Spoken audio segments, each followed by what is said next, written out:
Top quality और consistent performance के लिए सिर्फ सिल्वर पंप्स। टॉप क्वालिटी और कंसिस्टेंट परफॉर्मेंस के लिए सिर्फ सिल्वर पंप्स, नाम याद रखना।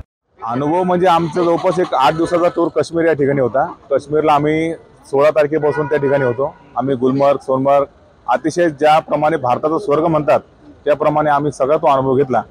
आम्ही जेव्हा 21 तारखेला 2 दिवसाचा जेव्हा आमचा प्लॅन होता पेलगाम या ठिकाणी, पेलगामला गेल्यानंतर 21 तारखेला आम्ही सगळे साईट सीन वगैरे झाले आणि 22 तारखेला आम्हाला त्या ठिकाणी बेताब व्हॅली आहे, त्याच्यावरती मला वाटतं कुठलं वाडी आहे, चंदनवाडी आहे आणि बेसन व्हॅलीला आम्हाला ज्यावेळेस जायचं तेव्हाच आमच्या सगळ्यांची इच्छा होती की आपण त्या ठिकाणी सगळे गेलं पाहिजे, कारण आता एवढे लांब आलो।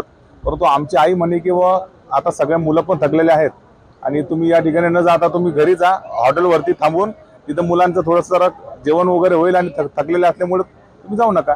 आणि हॉटेलमध्ये थोडं जात असतानाच थोडं फायरिंगचा आवाज आला आणि जेव्हा तिकडे बघायला गेलो आम्ही तर आम्ही एक 700 ते 800 मीटर अंतरावर असताना त्या ठिकाणी आरडाओरडा सुरू झाला।